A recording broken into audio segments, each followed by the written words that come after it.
At this stage, I would humbly invite His Excellency John Dramani Mahama, President of the Republic of Ghana, to give his opening remarks. Shall we give him a round of applause, please?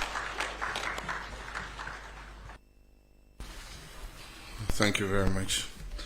And let me say a warm welcome to all you members of the media, very distinguished gentlemen and ladies. Let me just acknowledge my president, the president of the GJA, and all of you who are here. Fellow countrymen and women, I pledge to be transparent and accountable to the people of Ghana and to keep them abreast with the state of affairs at every juncture in my term of office.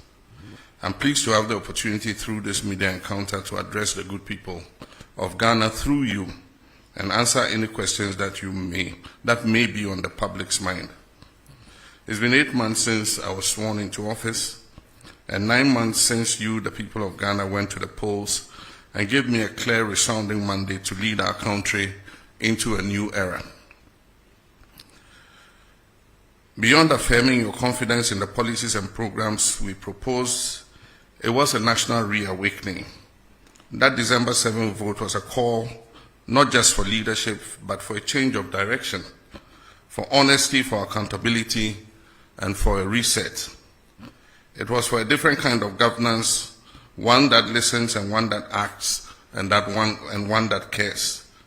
And so on January 7, 2025, when I took the oath of office, I did so with full awareness of the weight of that moment.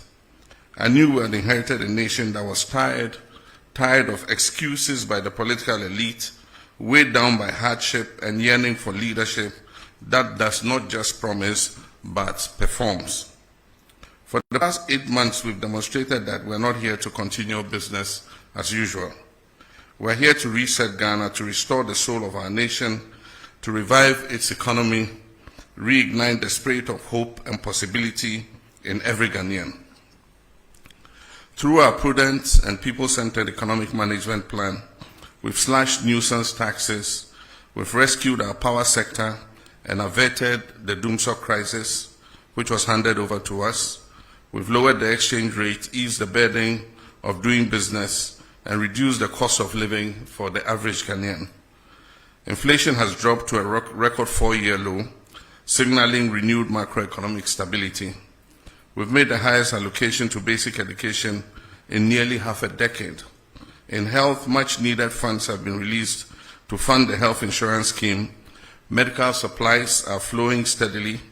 Community health delivery is being prioritized, and the Ghana Medical Trust Fund was launched to help Ghanaians bear the cost of treating chronic diseases. Only yesterday, I approved the governing board of the Ghana Medical Trust Fund, which the Honorable Minister of Health will soon inaugurate. Our renewed focus on agriculture, particularly through youth-targeted interventions, irrigation, expansion, and the revitalization of the Land and Farm Bank project, is positioning Ghana to be food secure and export competitive. We've also laid the groundwork for a digital Ghana through strategic investments in science and technology and innovation through the 1 Million Coders program. These strides are not isolated. They are part of a clear, deliberate national reset that is restoring hope, creating opportunity, and ushering in an era of shared prosperity for all. My comrades, the education sector remains central to our reset agenda, as we firmly believe that the future of our country hinges on an empowered, knowledgeable, and skilled population. And so 3 months ago, I launched the no-fee stress policy, refunding fees to 120,000 first-year students in public tertiary institutions in Ghana. It signaled a decisive break from the painful era when dreams of brilliant but vulnerable young Ghanaians were cut short simply because they could not afford to pay fees, especially at that critical period of admission where they either pay or lose the chance at further education. We're not stopping there. The no-fee stress policy is intrinsically linked to our broader student loan plus policy, which will ensure that no student is left behind in subsequent years of study. Under this policy, students from low-income households will have access to flexible and dignified financing options to complete their tertiary education without the burden of unbearable debt or financial uncertainty. The implementation of the free tertiary education policy for persons with disability has commenced, removing a key barrier to higher learning and affirming our belief that education must be a right and not a privilege for every Ghanaian regardless of their physical ability. To give life to our commitment to foster a knowledge-based economy, we've established the Ghana National Research Fund with an initial allocation of 50 million cedis. This is a step towards deepening research and innovation across all sectors: science, technology, humanities, and the arts. For far too long, much of the research conducted by our brilliant academics has been funded by foreign institutions, with the unfortunate outcome that the intellectual property and findings are often owned abroad. With this fund, we will slowly but certainly reverse that narrative by empowering our own researchers and ensuring that Ghana owns the knowledge and innovations produced by its intellectuals. As part of our commitment to research excellence, we offer full scholarships annually to 5 PhD candidates at every university in Ghana. By investing in our thinkers, we're investing in our future and asserting our intellectual sovereignty.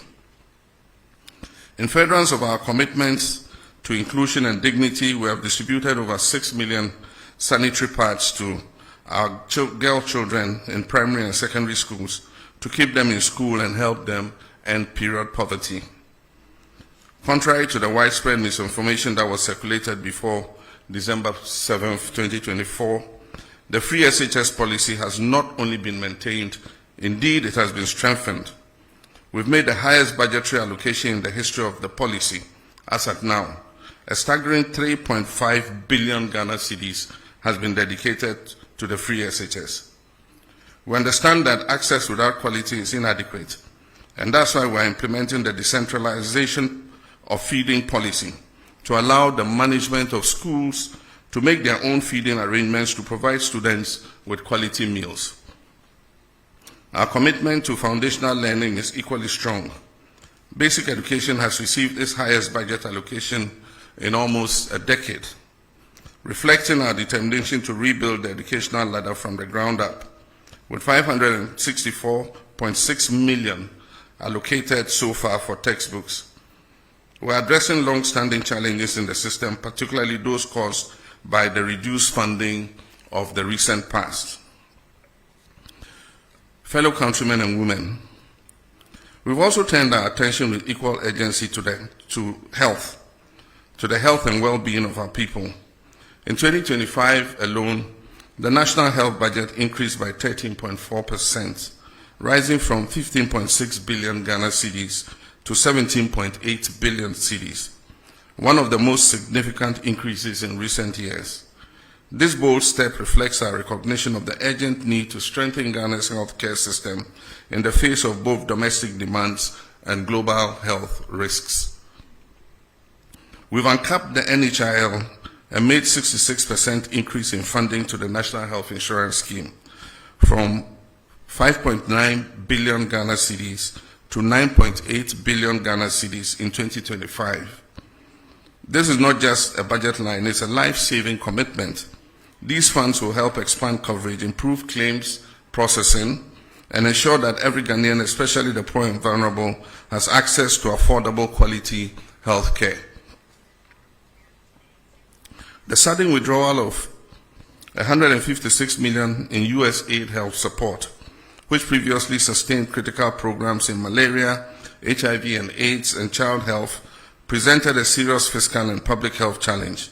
In response, we have readjusted our domestic expenditure priorities and ensured that the domestic safety nets are provided to cover the gap that occurred. To further bridge access gaps and enhance service delivery, government is investing over 2 billion Ghana cedis in healthcare infrastructure between now and 2028. This includes an initial 200 million cedis allocation in the 2025 budget to accelerate construction, expansion, and modernization of hospitals, clinics, and health centers nationwide, whether in remote rural communities or high-density urban centers, Our aim is the same, a health facility within reach of every Ghanaian. Cabinet is awaiting a report from the Honorable Minister of Health on the status and stage of completion of the Agenda 111 hospitals to determine a way forward for their completion. Our approach to economic management goes beyond improving the macroeconomic indicators. It's about making the Ghanaian household feel the impact in their everyday lives. As the popular saying goes, the real economy is not in statistics, but in the pockets of the people. And that is why I take pride not only in the clear signs of recovery and stability, but in the direct relief Ghanaians are experiencing from our economic policies. Today we are seeing a stabilization in the price of goods and services, with inflation dropping significantly from 23.8% in December 2024 to 11.5% in July 2025, the lowest inflation rate recorded since December 2021. But this isn't just about numbers, it's about being felt across markets and homes. The prices of key commodities are falling, and for the first time in years, brands and businesses are actively advertising their price reductions, a sign that recovery is not only real but tangible. Official trade associations have presented data to Parliament that shows that up to 4,500 different items on the market have seen varied price reductions. We've stayed current with our bond repayment obligations. In a significant endorsement of Ghana's economic recovery efforts, global credit rating agencies, S&P Global Ratings, have upgraded Ghana's country credit risk from junk to B- with a stable outlook, reflecting renewed investor confidence and the positive momentum in economic management. To maintain this positive momentum of our economic recovery, we're increasing Ghana's productivity through bold job-creating initiatives. And one of the most transformative among them is our 24-hour economy initiative, a policy that is designed to boost micro and small and medium enterprise, modernize agriculture, and expand employment opportunities across key sectors. This initiative is not just about keeping the lights on longer, it is about unlocking new shifts of productivity, widening access to jobs, and building a resilient, inclusive economy that works for all. Only yesterday, Cabinet approved for onward submission to Parliament the 24-hour authority bill.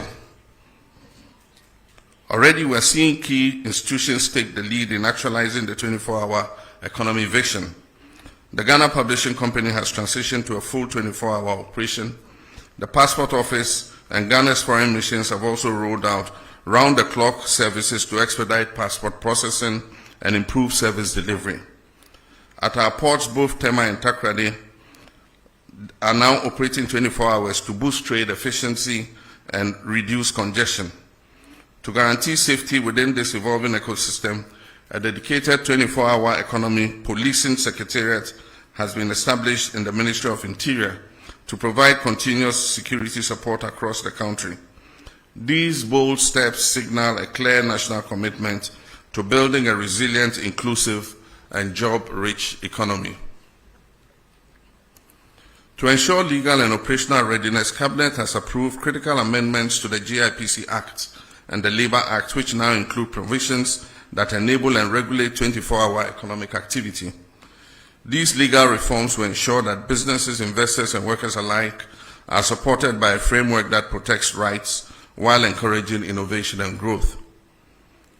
Complementing this agenda, we have rolled out the Jumara program and the National Apprenticeship program, both of which are expanding pathways to employment, particularly for our young people and artisans. These programs are equipping thousands with the skills, tools, and opportunities they need to succeed in today's job market. Thousands of young Ghanaians are currently undergoing training under the 1 Million Coders program, our bold strategic initiative to build Ghana's digital talent base and prepare our youth for the jobs of the future. This program is equipping participants not just to access digital jobs, but to create sustainable employment opportunities through innovation, entrepreneurship, and global ICT competitiveness. Additionally, in the extractive sector, the Gold Board is formalizing Ghana's gold trade. As of today, gold trading is a reserve for only Ghanaians. This strategic move will help maximize national benefits, enhance transparency, and ensure that the wealth generated from our natural resources is reinvested in our communities and national development. We're also taking decisive action to protect our environment and natural resources from destruction. A dedicated national task force is currently in place, actively combating the menace of illegal mining. As a result of their operations, hundreds of excavators, water pumps, and other heavy equipment have been seized, disrupting the networks that have long exploited our lands and our rivers. In addition to enforcement, we are reclaiming what has been lost. 9 forest reserves have been successfully recovered from the grip of illegal miners, restoring these vital ecosystems under state protection. Our Tree for Life initiative is being actively rolled out across the country, targeting the restoration of lands degraded by illegal mining activities. Steps are currently underway to repeal LI 2462 to formalize our commitment to end mining in forest reserves. Let me be clear, since my administration resumed office, not a single license has been issued to any company to mine in our forest reserves. The repeal of LI 2462 is therefore intended just to crystallize in law what we have already demonstrated in practice, which is our commitment to protect these forest reserves. My friends, I understand that public accountability and the recovery of looted state resources are at the top of your expectations from my government. And let me assure you, my fellow citizens, that we've not wavered in our commitment for even a moment. Neither have we been complacent. What you are witnessing is not inaction, it is our steadfast adherence to due diligence, due process, and fairness in the pursuit of justice. Yes, our insistence on doing things the right way may afford those who have looted this country some temporary relief, but let me be clear, it will not grant them permanent escape. Across multiple fronts, active pursuits and prosecutions are well underway under the Operation Recover All the Loot. Over 200 cases are under active investigation, with about 80 people interrogated so far. Several prosecutions have begun, progressing steadily and remaining firmly on course. In the Republic versus Edubwan and 3 others, the state has submitted witness statements together with all other documents, and trial has commenced. And the first of 3 prosecution witnesses have been called and have been cross-examined by counsel for the accused person. With the SkyTrain case, for instance, the prosecutors have secured a trial date, as all preliminary matters have been concluded and the trial is set to commence. For the National Service Authority case, due to its expansive nature, charges have been drafted and will be filed as soon as the legal year begins against the following person: the Republic versus Osei Sibe, the Republic versus Eric Nyaku, the Republic versus Gifty Owari. Also for the National Cathedral, we are awaiting a forensic audit from the Auditor General. Additionally, charges have been drafted and are ready for filing in the case of Republic versus Wuntumi and Akunta Mining. The Economic and Organized Crime Office, IOCO, is finalizing its report with respect to Exim Bank transactions. Dockets are in preparation for the buffer stock case and the drip equipment case. Investigations are ongoing into the African Cup of Nations case, the March Set case, and approximately 20 other cases currently. Let me be clear, every single case of corruption that needs to be investigated is being looked into. And once evidence is found to ground the prosecution, that will happen and happen swiftly. Looking within, we launched a code of conduct for public officials with an insistence on strict compliance. A high-level working group has been inaugurated to draft a new anti-corruption strategy aimed at strengthening ethical governance and institutional coordination. My fellow citizens, the scourge of Galamsey is receiving much attention. We've established the National Anti-Illegal Mining Operations Secretariat, NHIS, as the Central Operations Command Center coordinating the national fight against illegal mining, and its associated environmental degradation. In a coordinated effort across all security agencies and the Ministry of Lands and Natural Resources, 440 excavators have been seized. Over 1,400 arrests have been made, with suspects awaiting prosecution. Over 300 Shamfang machines have been confiscated and destroyed. Over 900 water pumps seized from illegal mining sites have been handed over to the Ministry of Agriculture for distributing to farmers for irrigation purposes. Of Ghana's 288 forest reserves, 44 had previously suffered varying degrees of destruction from illegal mining. Notably, 9 of those reserves had become no-go zones due to the presence of armed groups. Through the Ministry of Lands and Natural Resources and with support from the security agencies, we've successfully repossessed all 9 of these red-zoned forest reserves. However, over the weekend, the Jimira Forest Reserve and the Anwia Futu section of the Ofinch Shelter Belt was re-invaded by illegal miners after these were handed back to the Forestry Commission. The military is currently working with NHIS to repossess those reserves and establish a permanent presence in those liberated forest reserves to prevent re-incursion by illegal miners. 980 personnel have been recruited, trained and deployed in the western and savannah regions. They conduct daily operations on major river bodies, serving as community vanguards to ward off illegal mining activities. An additional 1,020 personnel will be recruited and deployed by the end of the year, bringing the total force to 2,000 blue water guards. The next phase will focus on dechemicalizing and restoring our water bodies to their pristine state. Feasibility studies for this critical restoration efforts are currently underway. In collaboration with the Ministry of Transport, the Ministry of Finance, GRA Customs Division, and the Ports and Harbours Authority, we've instituted a system for the proactive tracking of all imported excavators and earth-moving equipment from the port of entry. 1,200 excavators are going through the permitting process from the Transport Ministry, clearance from Customs registration with DVLA, and tracking at the Minerals Commission. So far, we've registered 1,015 earth-moving and mining equipment. 647 have been registered and fitted with tracking devices. There are an additional 600 equipment at the ports awaiting clearance. An additional 350 tracking devices are expected by September 12, 2025 to enhance this monitoring effort.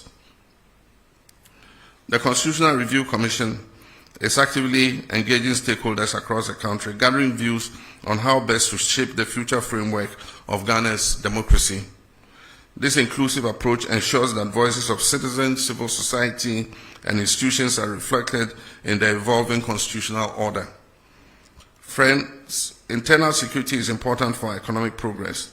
Pursuant to our commitment to improving security, we have earmarked 1 billion Ghana cedis to retool our security agencies. The Ministry of Energy has recently granted a declaration of commerciality for the Eban Akoma oil and gas discoveries in Cape 3 Points, Block 4, confirming their commercial viability. This paves the way for the joint venture partners ENI Vitol, Woodfields, and the Ghana National Petroleum Corporation to proceed with a full plan of development of this oil well. This milestone brings us closer to increased oil and gas production, job creation, and enhanced energy security, reinforcing our commitment to responsible resource management for the benefit of all Ghanaians. We've also approved the construction of a second gas processing plant, GPP2, to double our national processing capacity and set the stage for cheaper, cleaner, and more reliable power generation. This landmark project alone is expected to save the country close to $500 million every 2 years by drastically cutting our reliance on expensive imported liquid fuel. Beyond the cost reduction, it is projected to create over 1,000 direct and indirect jobs, fueling both industry and livelihoods. We can all attest to the fact that the looming threat of doomsday we inherited in January this year has been averted. Through strategic interventions and swift action, power supply has remained stable across the country, ensuring uninterrupted electricity for households, businesses, and essential services. We've made significant strides in restoring fiscal decentralization. In the past 8 years, only 40% to 50% of the District Assembly's Common Fund was reaching metropolitan, municipal, and district assemblies, constraining their capacity to deliver local services. Our government has reversed this trend.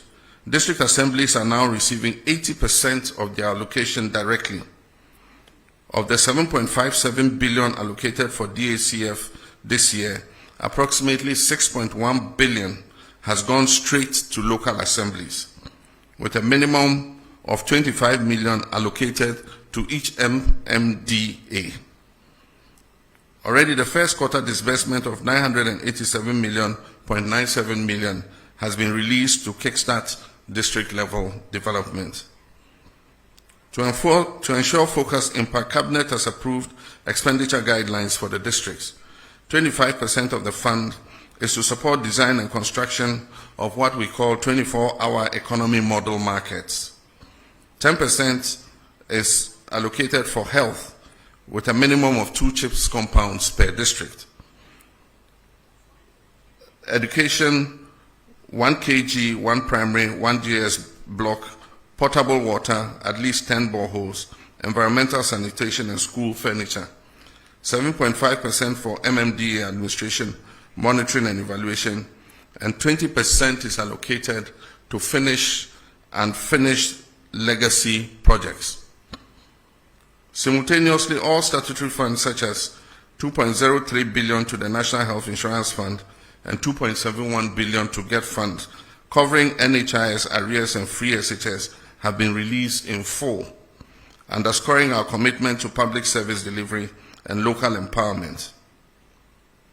Next week, I'll cut the sword in 3 locations to signal the start of the Big Push program. The first phase, understandably, covers mainly the road sector. Everyone will admit that over the last 8 years, our road infrastructure has deteriorated remarkably. This year alone, almost 14 billion Ghana cedis of our oil and gold revenues have been earmarked for the Big Push program.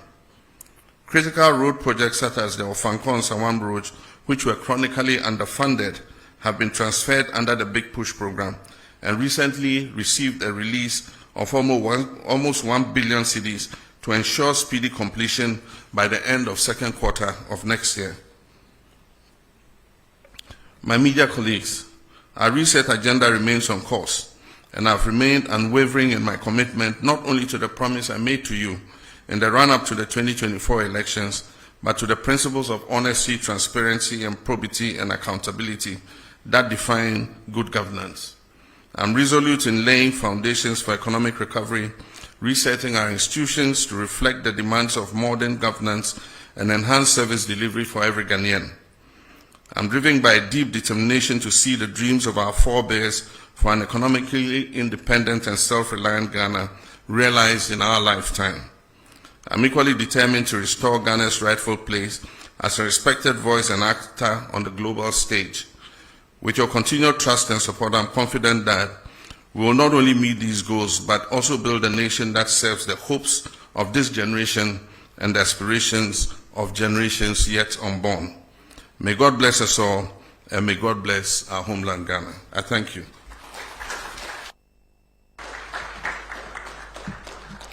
Thank you very much, Your Excellency. At this stage, we will delve straight into the question and answer session, which will be guided by the following rubric. There will be 1 question per questioner, and this is to ensure that we maximize the time. This program is supposed to last for 1.5 hours, and we are due to leave here at 9:30.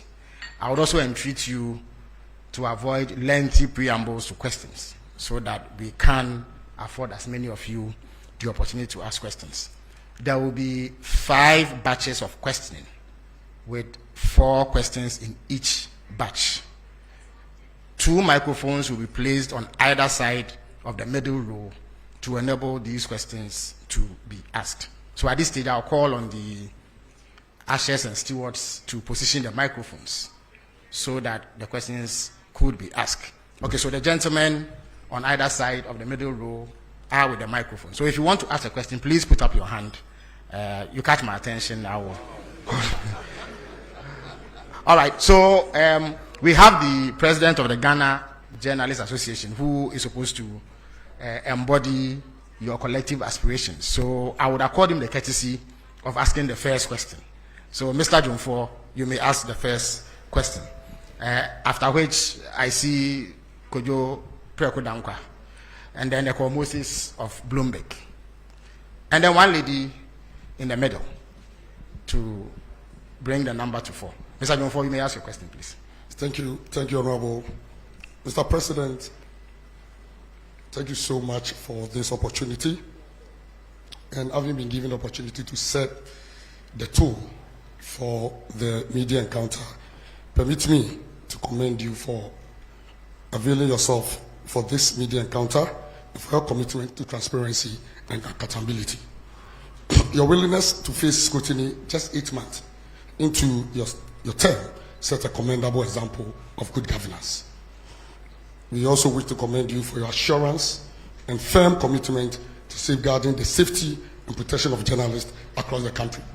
Now my question, Mr. President, as you may be aware, remuneration and general working conditions in the media are not the best, especially in the state-owned media, which falls under the authority of government. This situation is a key factor in our low ranking on the World Press Freedom Index under the economic indicator. What measures is your government putting in place to improve working conditions in the state-owned media and also to provide relief for those in the private media?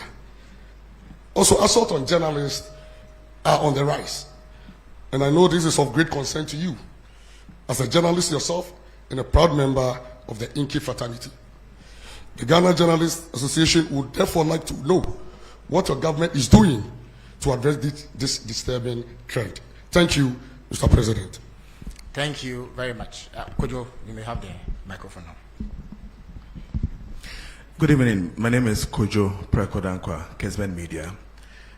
In your remarks, you did touch on the issue of mining, and I want to commend your government with the achievements you chalked.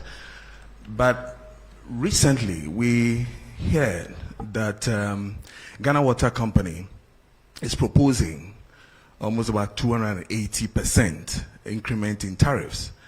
One of the major reasons they raised has to do with Galamsey and how it is affecting them to get us good or potable water. In this way, I would want to ask, Mr. President, would you then consider the argument that we should have the state of emergency when it comes to illegal mining? Thank you. Thank you very much, Kojo. I believe I called the Moses of Bloomberg. Yes. Your Excellency, thank you very much. My name is Moses, a correspondent of Bloomberg. Your Excellency, Ghana's economic indicators have turned into a positive trajectory, and buoyed by the ratings you also referenced and investor confidence. Do you think that that gives enough scope for you to go back to the international capital market, maybe for your first Eurobond after the default? Thank you. Okay, so we'll take the final question in this batch from the lady whose hand is up.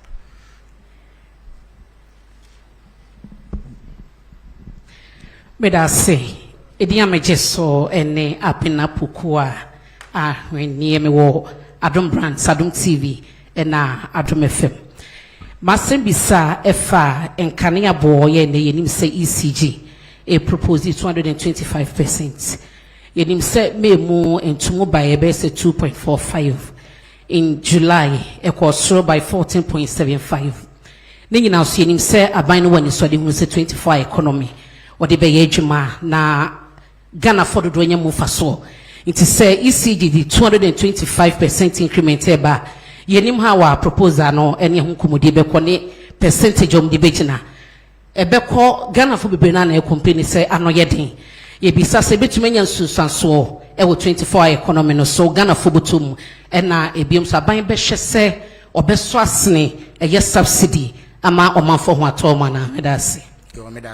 So His Excellency the President will field these questions at this stage. Thank you.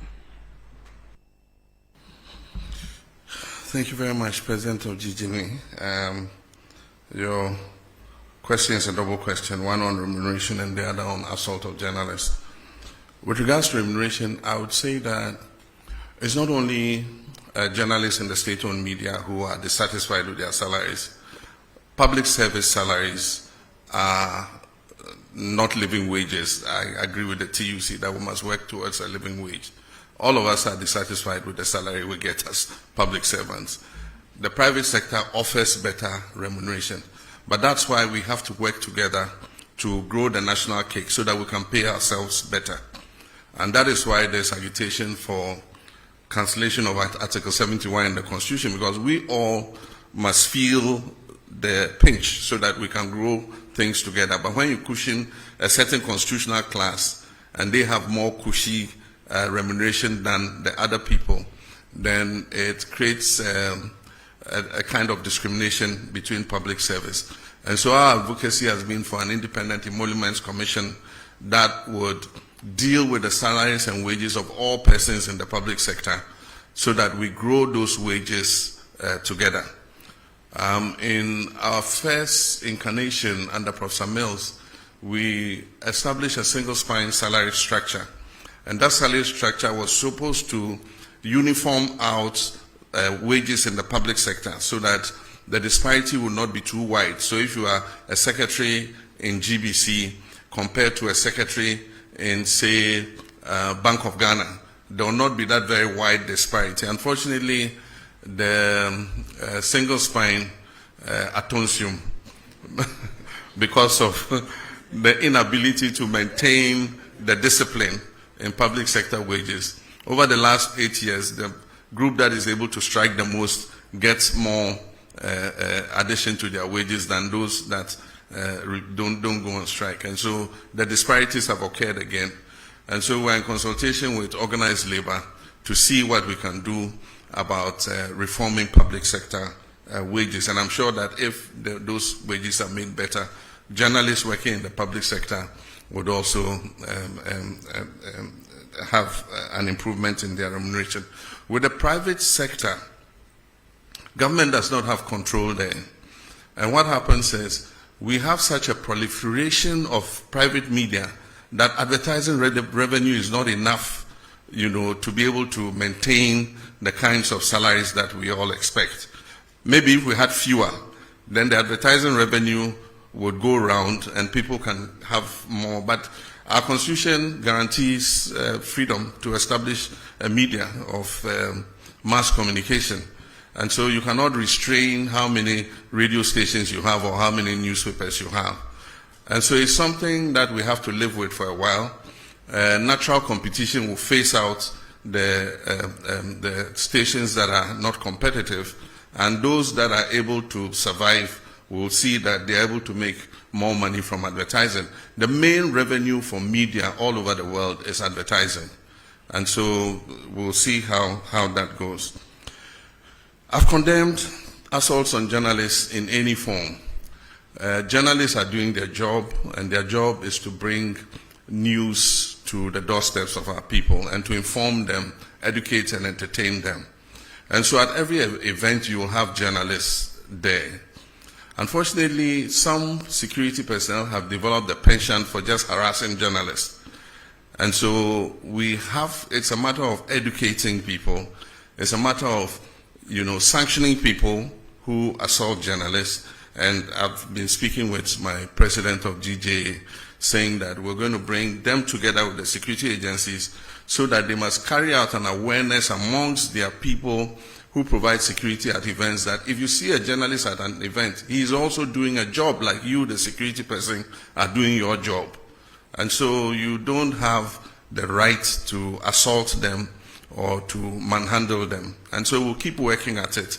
I mean, definitely, as a member of the GJA, a lifetime member of the GJA, there's no way I'll condone assault of journalists in any form.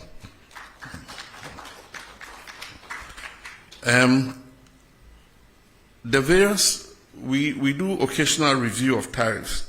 And when these tariffs are about to be reviewed, proposals are requested from the utility organizations.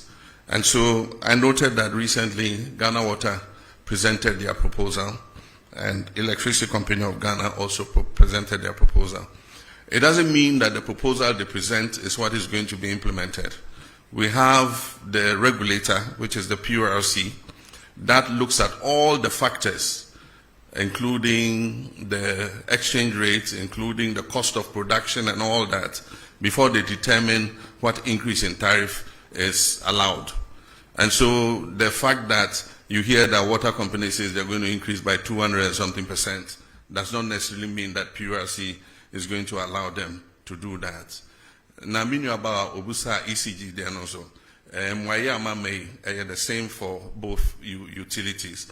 ECG so I propose 200 and something percent, but I know interest PURC budget to say me into electricity tariffs musa.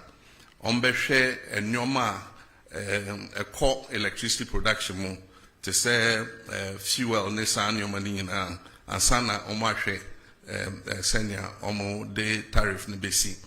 Na MRP no at the frontier your tariffs akosro ne say nipa bebre entua. Enti wo hwe ECG say your case commercial and technical losses are almost 42%. I just say of electricity almost ton, almost to me a home aketia of only about 58%. Na eno anka wiase afana bia ankasa ejumeya se wo ye ejumebia na bibia woton bia unya just return of 58% anka by now ejuma na gu. Nso akoya aban de se e kire so na aban abeboa e kire so na aban abeboa. Enti afi de ya sesa omo hwe ejuma no so na ya kenya omo se omo sorry na omo nante na nia onkrofo mu wia iram kania no ni adini na ye cheche omo na ye ntwe omo aso efise se ye nyina atwi a ebema eto no ebona fom enti ejuma ye begu so aye Bloomberg, yes, we're quite happy with the outcomes of the reforms that we have been implementing in the economy. And we have survived without going to the capital markets. We've survived without borrowing. Who could have thought some years ago that Ghana's economy could be run without going to the external market to borrow? And yet, we've survived. And so we shouldn't be in a hurry to go back to the capital market. All we've done is to reorder our expenditure and push funds to areas that are of priority. And so that's all we've done. Fiscal discipline, not spending money on wasteful, political interventions and all that. And that is already showing the successes in the market. I mean, we've gone from negative 3.4% on the primary balance to positive 1.1 as at now. And by the end of the year, we'll achieve the target. I'm sure we'll overachieve the target of positive 1.5. And so it's all about discipline in expenditure. And so for me as the president, I would not favor a quick return to the international capital market. I think we should go like this for a while and consolidate the economy before we look at external financing. Thank you. Thank you very much, Your Excellency. Now, having taken a set of questions from this side, I would go to this side and take 4 more questions. Kamini, you may have the first shot. Mr. President, it's Kamini Amano. I'm the host of TV3's Hot Issues. We look forward to your return to the iconic show. I want to talk about the local currency, the cedi. In the second quarter of the year, we saw a very bullish rise in the value of the cedi. We are not seeing the same in the third quarter. So far, we are told that it's lost about some 13%.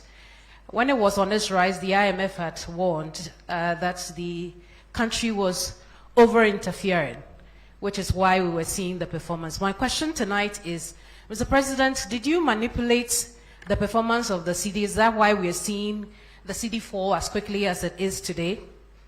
How do you explain this decline in value in such a short period of time? And what's the plan to revive it? Thank you very much. Nana Mejakwa has the floor. Patramidin Nana Mejakwa, Nuus TV. My question is oral. I'm saying, Mr. President, what can PFA oral? Now, the last accountability series, Attorney General, a statement in Pesemi Redi Kakami quoting Kakranami to us with I wish to remind you of the fact that when I announced the Kwabena Edubwahi investigation, I was blunt in stating the fact that I am open to engaging in plea bargaining with those who have been investigated and found to have looted or stolen state resources.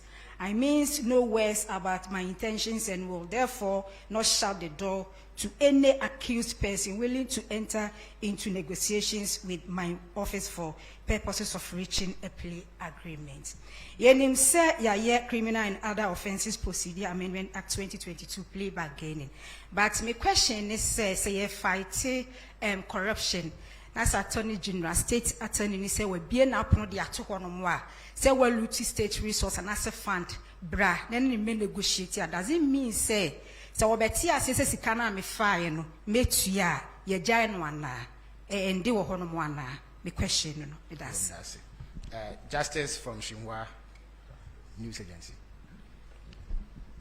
Thank you very much, Mr. President. My name is Justice from China State Media, Shinhua News Agency. Looking at the global trade crisis that was ignited by the United States President, people have been wondering what countries like Ghana would be doing as a response. But we realized recently that the Chinese government has actually granted all African countries a zero tariff into their market. What will Ghana be doing to take advantage of that for our trading to be boosted as a substitute to what we may have been losing from the United States side? Thank you. Before I take the final question from here, let me indicate that we are joined by journalists from across the regions through the power of technology. So as and when the technical folks sit down me, I would ask them to also contribute to this question and answer session. Alfred, you may have the last word in this batch. Thank you. Good evening, Mr. President. My name is Alfred Okansey. I work with TV3 as part of Media General. Just on the back of the oral question that was asked by a colleague of mine, over the weekend we had the General Secretary of your party indicate that there are some NDC lawyers who are cutting deals with some persons who are standing trial for acts of corruption. Is this statement one that you're minded by? And if you are, what are you going to do about this, especially because of how committed you are, as you indicated, to pursue oral because the Ghanaian people expect that you should do so? Thank you. Thank you very much, Alfred. Now, we are joined by William Menta from Rich FM. So, William, if you can hear me, you have the floor. Okay, so my name is William Menta from Asimfosu-based Rich FM Central Region. And Mr. President, Central Region is known as the heartbeat of education and tourism. Yet our people still struggle with unemployment and underdeveloped infrastructure. What specific steps is your government and our strengths into real jobs and opportunities for the youth? Thank you. Thank you very much. Your Excellency, you may answer this question, sir.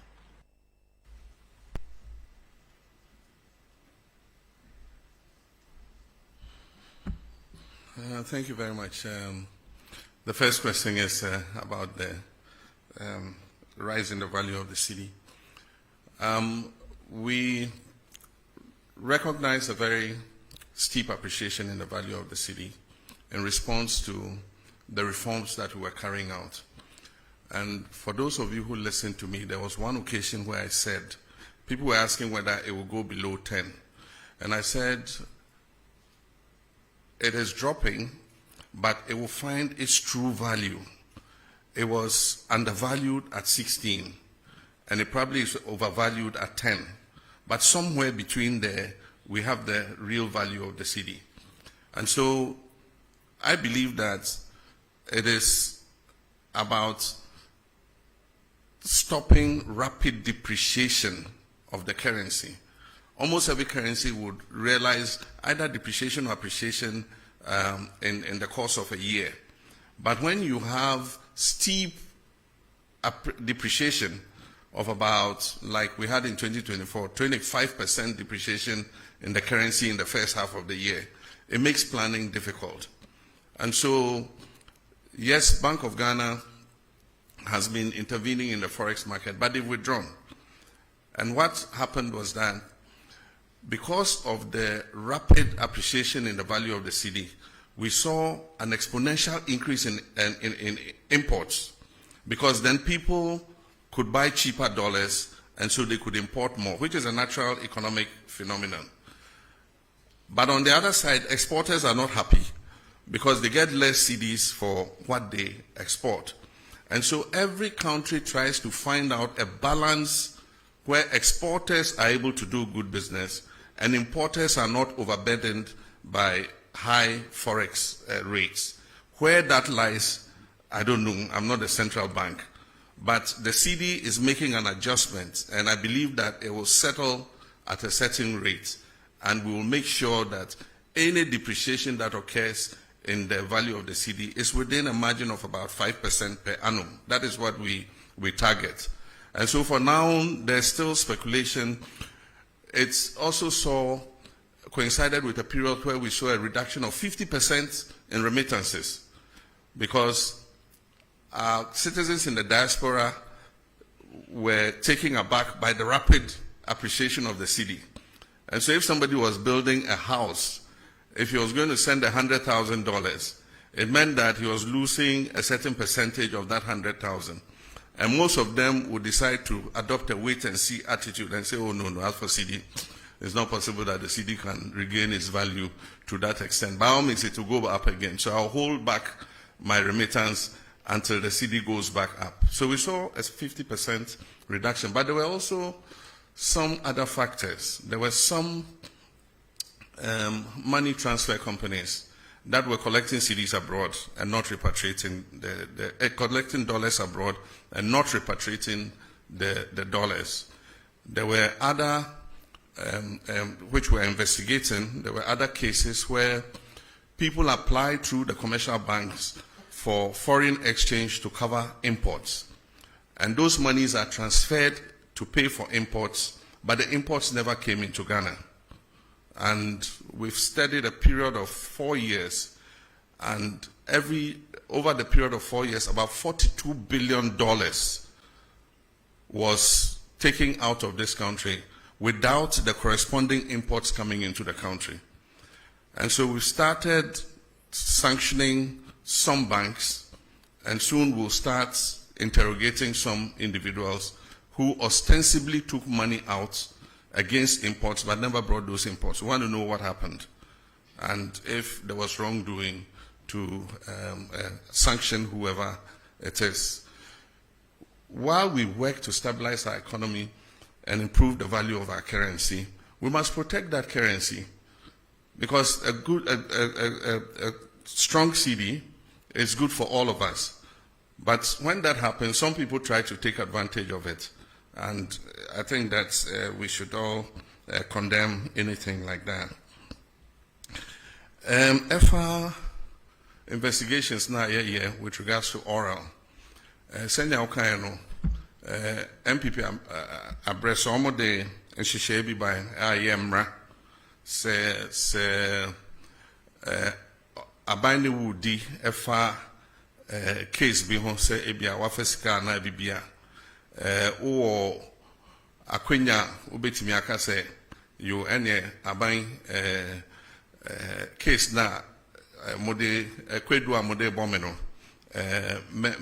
me sande sika na se agudie bia na se bibia modebo me kwedo no mesa de aba se ne be ya bomfa me nkoto how do they call imprisonment efiase bomfa me nkoto efiase enti ayemra eda ho enti obi a yabo no kwedu bia ewo tumi se obeka se you ene yentwa so na memfa seimra na yenjai sa no enti eno enye aban ena ebeka eye nipa yede na kugina court and so say oka say oh munjai asem no mu na memfa seimra na say agudie bia me fa ye me famra na say japade bia me fa ye me famra na say bibi aban wa kwenya se ebeka say de bi enje na yebeto aso any case no enti ejina case no ene ni anipa ne ye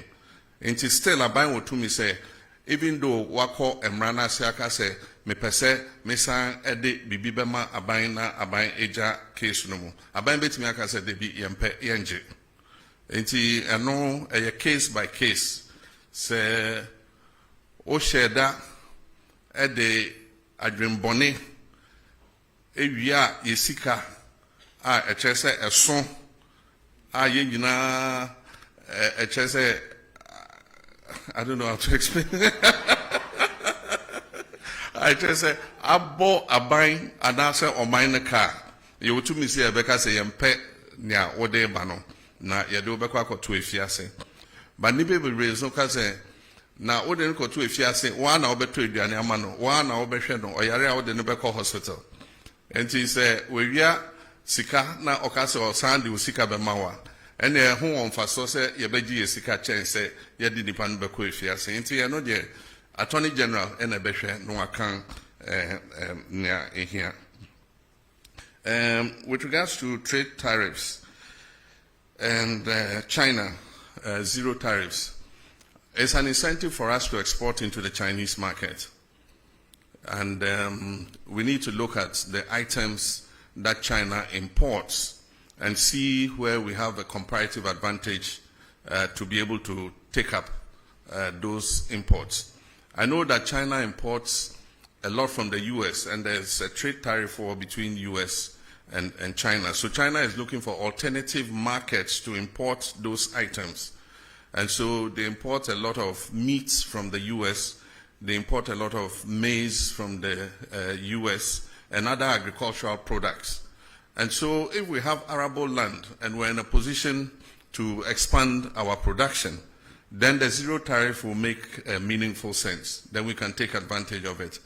But it is just a figure if we are not able to respond and be able to export into the Chinese market. But I think that it offers an opportunity for diversification of markets. Nobody wins tariff wars. It's unfortunate that America has appended the whole world trade system. We all work towards a rules-based trading system. It took years of negotiation from Rio to Doha round and all that. And eventually, reasonable tariffs were agreed between countries. Countries like Africa enjoyed zero tariff into the US because we were in the developing world. And so it was a concession that US gave. And what you receive in exchange is soft power that, you know, a lot of people have a good disposition towards the US because the US has been kind to Africa and all that kind of thing. But in comes President Trump. He has a more transactional mindset. And he says that the US has been taken for granted for a long time. And so even countries like Ghana in Africa, he slapped a 15% tariff on us from zero tariff. And so AGUA is technically dead. It was due for renegotiation in September. There's no way with this 15% tariff, AGUA is going to be renewed. But we're just watching carefully. The power to impose tariffs is that of Congress. But in this case, the US president always pushes the limits. And so there's a case in the US Supreme Court to determine whether his impositions of tariffs are legal or not. And so depending on what the US court says, the tariffs would either be permanent or they might have to go back to Congress to endorse the tariffs that he has imposed. And then from the Central Region, Rich FM, he asked what we're doing to enhance the tourist attraction of the Central Region. It's all about infrastructure. It's also about service. With infrastructure, even the travel time to Central Region is a major problem. In Ghana, we've maintained single lane, highways for a very long time. They are prone to accidents. A lot of accidents occur. Now every day you hear there's an accident on the Kumasi Road, there's an accident on the Cape Coast Road. And that is because when two vehicles oncoming and going are using a single lane, the tendency for, head-on collisions are very real because of wrongful overtaking and all that. So one of our first things that would enhance tourism in the Central Region is that we're dualizing the road all the way to Takrady. It will reduce travel time to Cape Coast. It will allow somebody to wake up in the morning, travel to Cape Coast, enjoy his tourist experience, and be back in the evening to Accra to sleep. And so reducing the travel time will help enhance that. But apart from that, we must identify what the tourist sites are, improve their attractiveness, and also improve the service delivery. One of the things that affects tourism in Ghana and West Africa is that our service is poor. You go to a restaurant and they think that they are doing you a favor. You go to eat and they think that you owe them, to serve you. If you go to other parts of the world, it's completely different. You are compelled to spend your money because they are all over you. Even before you finish the drink that they have given you, you are halfway. Can I bring you another drink? And if you are the shy type and things, you always say, oh, yes, yes. And you forget that you have to pay for it. And so we must improve our service delivery. Owners of services must take professionals who know how to be courteous to customers, to know that we are in this job because you've come here to eat, or you've come here to do this. And so that's one of the drawbacks of our whole tourism experience. And most times you spend so much money, set up an establishment, instead of going for professionals, you go and haul your relatives from the village to come and serve people. They pay and they can't even get their change. You can't find the waiter who took your money. And when you even find them, he says, oh, we have no change. I mean, they have a certain sense of entitlement. And so until we reform all these, and it's an attitudinal problem, until we reform all these, and people who own these establishments make sure that service delivery is at near 100%, we would not be able to attract enough tourists into our country. We have a beautiful country. People come and, they just say, look, this country is good. But if you hear a lot of the feedback and you say, oh, but what is negative about it? Oh, your service is not the best. Always, that's the feedback that comes.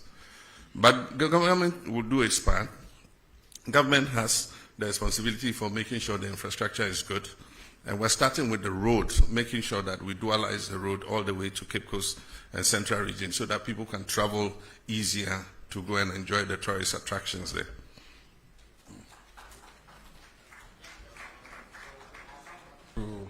The middle row. So Bernard Avle of Channel 1, Sadiq Adams, Mahama Haruna from the Savannah region, and there's a lady at the back there, and Joshua from GH1.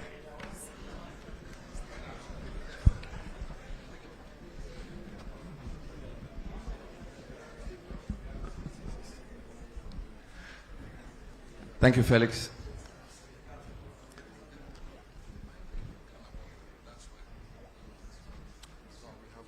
Thank you, Felix. Before my question, I'd like to indicate that there was a question on Galamsey, which I believe has... Yes, I just prompted His Excellency, and he will deal with it. Yeah. Thank you very much. So, Mr. President, thank you for this opportunity. We are told democracy thrives on checks and balances and separation of powers. Your party has a 2/3 majority in parliament. The Chief Justice you came to meet has been removed, of course, under your hand, although the process was gone through. There is talk of the EC chair and the leadership, quote, not being fit for purpose by members of your party. Some people fear that these developments and others create a situation where the other arms of government are completely subservient to the executive. In fact, one newspaper expressed the fear that you could be morphing into, quote, a supreme leader, unquote.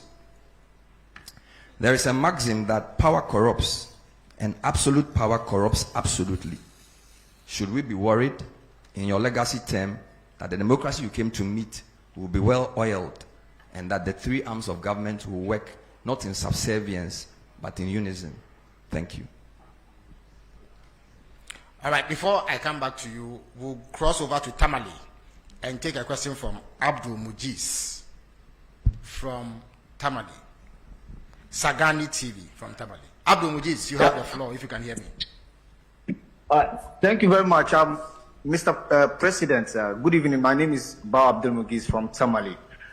My question has to do with the Tamale and Yendi water project. I would like to know when.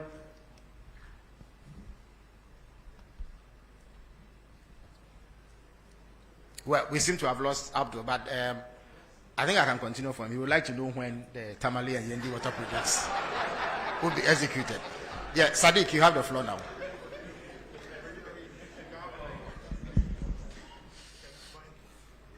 Good evening, Mr. President, and thank you very much for this opportunity. My name is Sadiq Adams from Angel TV and Angel Radio. Mr. President, the question is on national unity and peace. There has been a recent spate in social media accounts created by unidentified people purported to be representing ethnic and tribal groups. We have seen some vile attacks, pockets of that on social media, TikTok, and some of them in real life. There has been a number of them, and we observe over 50 that has been set up particularly to attack and inflame ethnic passion and tribal issues.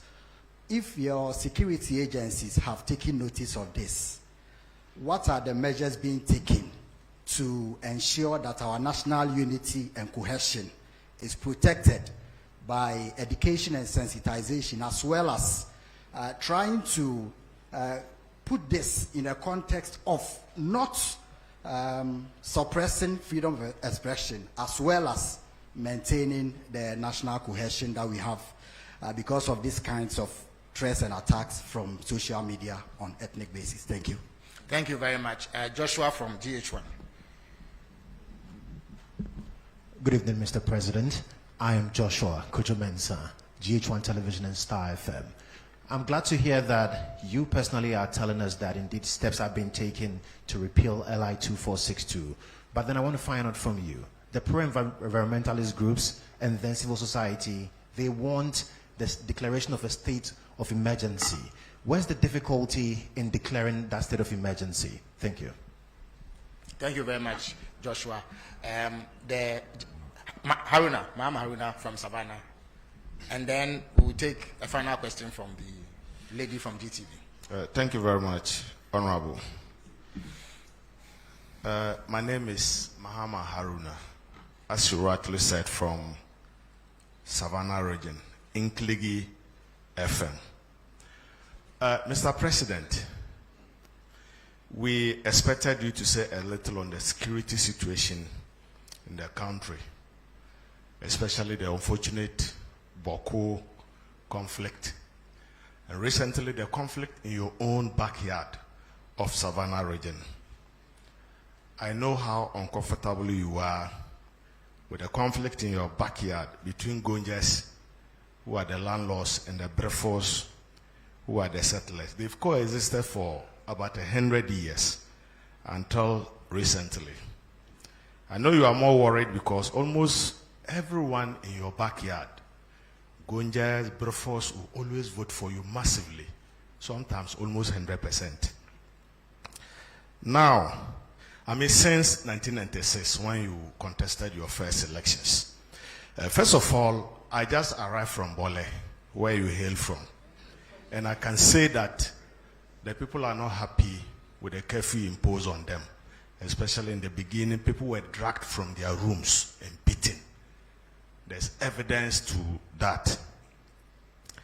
Now, let me go to my question. You may want to wrap up. No, yeah, I'll wrap up. Mr. President, you've put in place, the Minister of Interior has put in place a mediation committee. Do you think it can resolve the problem? Because some are saying there should have been a reconciliation committee. Moreover, the people are saying since the conflict erupted, they've not heard from you. So what do you have to tell your people? Thank you very much. Thank you very much. So the final question will come from the lady from GTV.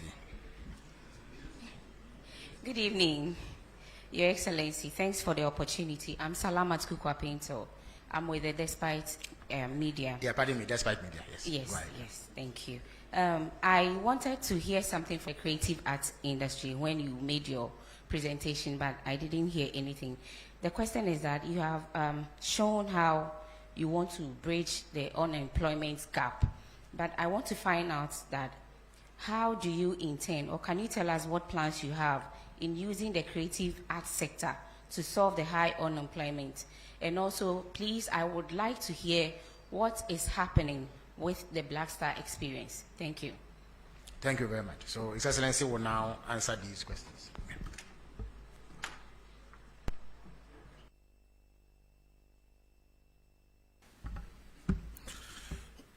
Thank you very much.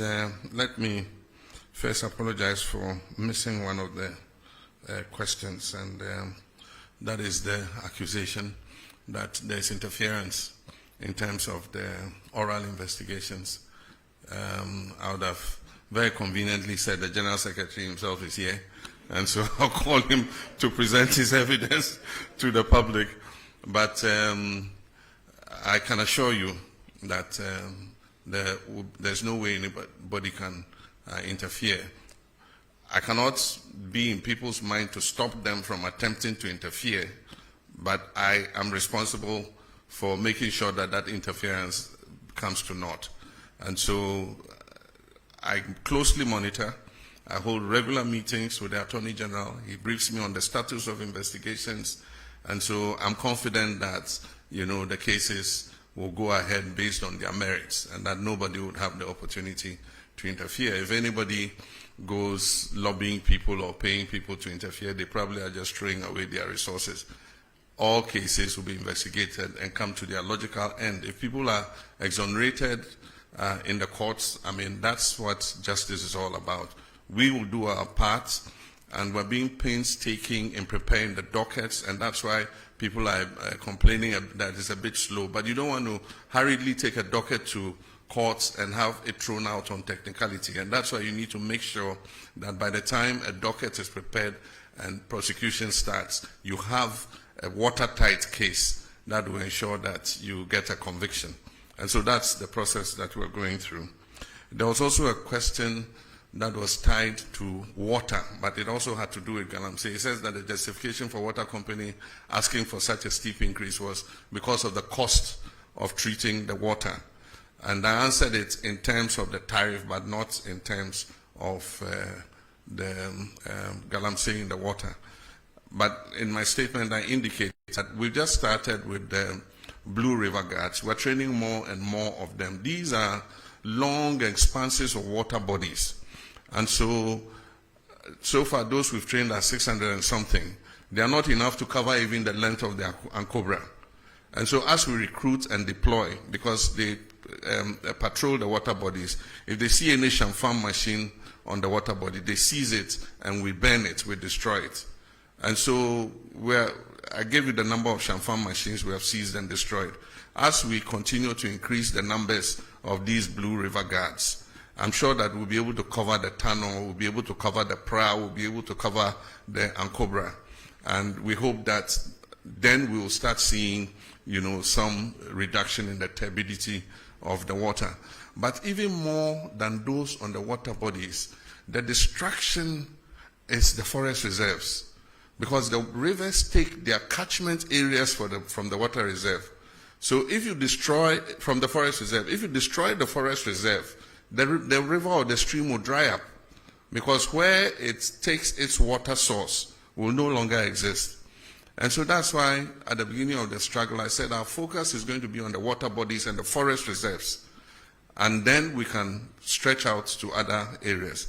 So as we train more Blue River water guards, we would see an improvement in the turbidity levels of the waters. Bernard said I'm in danger of becoming a supreme leader. Look in my face, do I look like a supreme leader? And that is to paraphrase Prof. Star Atamils, do I look like a cat hunter? Do I look like a supreme leader? I'm a Democrat true and true. And even when we attained 2/3 of Parliament, I said that we're not going to use it to ride roughshod over the minority, and that we're going to give opportunity for democracy to flourish. And so we don't intend to use our 2/3 majority to steamroll our democracy.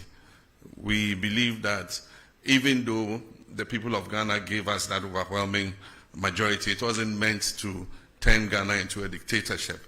They gave it to us in order that we could carry out reforms to make our governance better.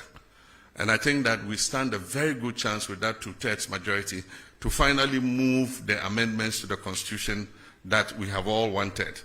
In the past, because of hung parliaments and all that, we couldn't make any progress, because there are some of those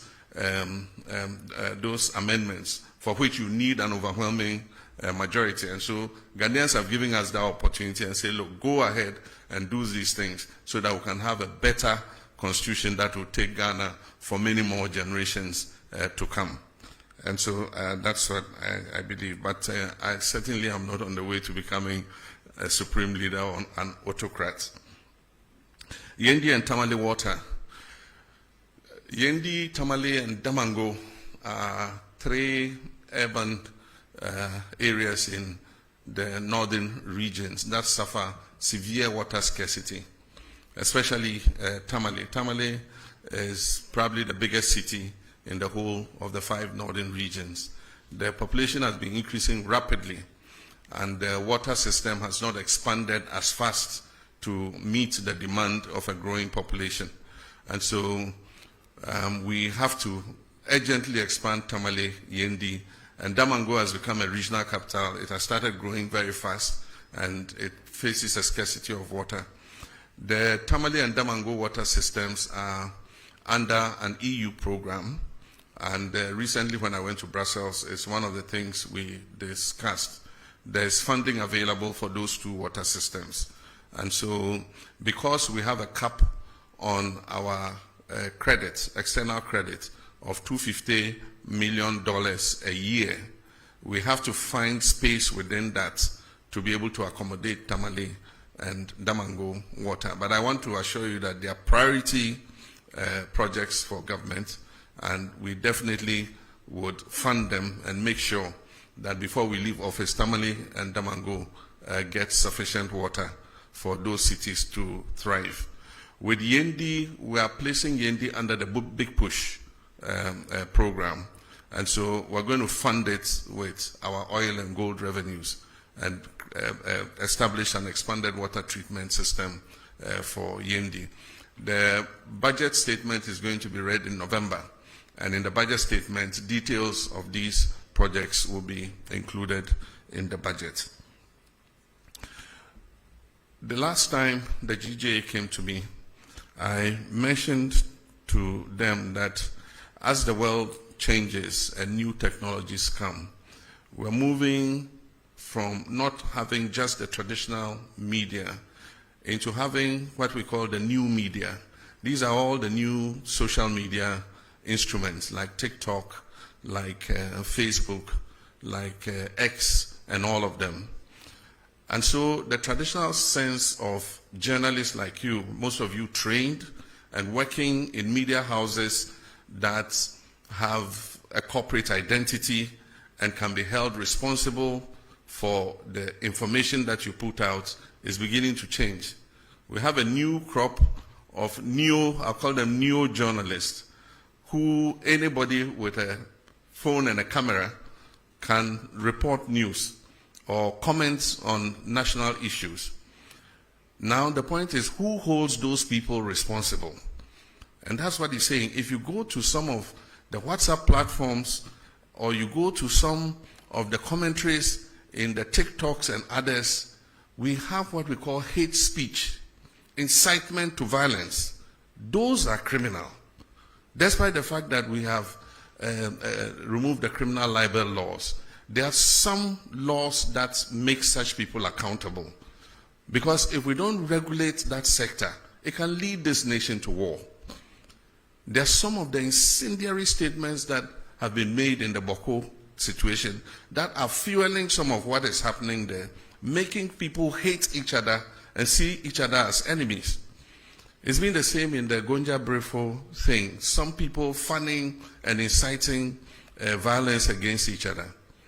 This falls in the ambit of the National Signals Bureau. And so the National Signals Bureau now has the technology to use your IP number and find you wherever you are. So I'm sending a signal to Ghanaians that we can find you those doing those hate speech and things. We'll use your IP number, we'll trace you. And when we trace you, we'll deal with you under the criminal code for inciting violence and disturbance of the peace. But I believe that beyond that, we must start making regulation for this new media because it's unregulated. And so anybody just takes a phone and says, oh, this plane crash, I wish that so and so had been the one in the helicopter and had died, and dwarfs have eaten him in the forest. I mean, why would you say something like that? And so we need regulation for that new emerging media. But in the meantime, the National Signals Bureau has been given the full authority to track down people who do that kind of thing and bring them to be sanctioned under the criminal code. I've been reluctant to implement a state of emergency in the Galamsey fight because we've not exhausted the powers we even have without a state of emergency. We have the opportunity to arrest anybody, to confiscate any such thing. There are laws for forest protection and all that give us enough powers to be able to act. Implementing a state of emergency might sound nice, but it should be the last extreme, the last resort. So for now, let's exercise all the powers we have. And if it becomes necessary for a state of emergency, then we'll look at it. It means we have to go to Parliament. The President can't just declare a state of emergency without, going to Parliament, because there's a limit to how long you can maintain that state of emergency. And so I believe that we still have leverage to continue to fight Galamsey without necessarily implementing a state of emergency. It means that we have to delineate the areas where the state of emergency is operational. And if you look at the area where Galamsey is taking place, it covers several districts of our country. And so we would do it if it becomes necessary. But for now, I think that we've given the security services enough powers to be able to deal with people who are found to be involved in Galamsey.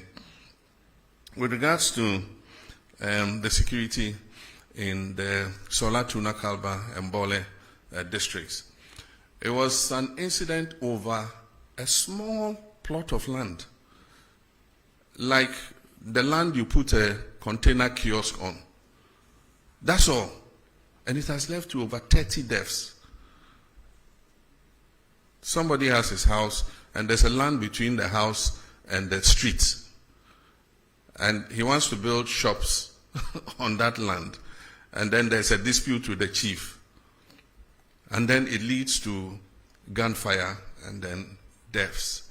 It's most unfortunate, like the questioner said, these are two groups that have lived in peace for so many years and are intermarried. There are people from one side who are married to their others, people from one side that are married to others.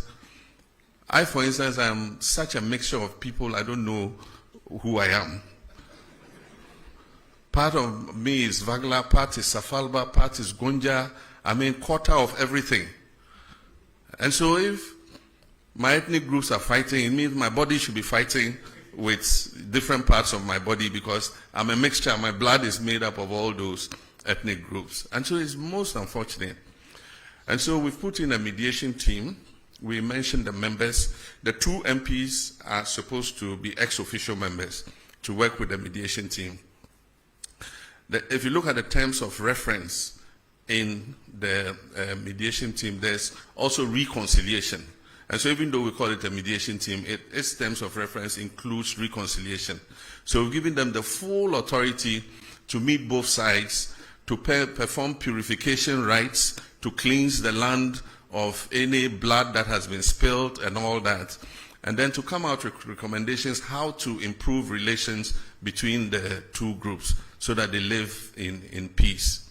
There are few feudal practices that have been complained about, you know, where people are called to chiefs' palaces and shipped, or they are forced to give up their animals and things. We need to look at all those practices too as we go forward. We're in a modern society, and so sometimes some of these things we must take another look at them. I've been accepted by all sides. Indeed, sometimes my greatest supporters were people of other ethnic extractions other than my own Gonja extraction. I won elections not because I was a Gonja, but because of the person that I was, you know, and I enjoyed a good relations with everybody.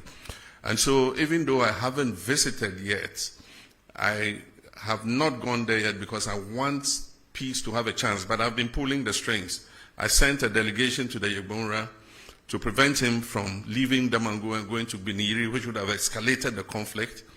And he listened to me as a father, and he refused to go. I stopped the Bolera too from going there. We gave the chiefs an escort to go and see the place where the incident happened. And I think that that has lessened tensions. As I speak, we've given the security services the authority and the resources to begin to bring some of the displaced people back to their communities. And so we're going to work hard to make sure that we bring peace to Gonjaland. We need peace to develop. Our common enemy is poverty, it's not each other. Savannah is one of the poorest regions in the country, and so we must rather be fighting poverty rather than fighting each other. The last one, the creative arts. The creative arts is one of the important sectors. What we notice is that the creative industry creates jobs faster than the traditional sectors that we have known. By the time sector or manufacturing creates 1 job, the creative sector, digitalization, knowledge industry, arts and things would have created about 5 jobs. And so that's an area in which we have to continue to invest. And that is why we created them as a ministry together with tourism. The Black Star experience will take off. They've been working on all the foundational issues, and you'll soon see a sign of it. In the next budget, we're going to make some allocation for the creative arts, for the film fund, and to support Kumawood and all the filmmakers, to support the music industry, to support the arts and all that. We need to put our money where our mouths are. And I think that the creative arts are a good representation of our culture and who we are as a people. Thank you. Excellency. Unfortunately, due to constraints of time, we would take a final round. So I will start with the gentleman from TV5 Le Monde, and then let me be inward looking and call GTV, who I superintend. I see Kojo Yankson at the back. Let me come this way and call the gentleman from BBC. And then I'll give the final slot to a lady, the lady at the back. That would be it.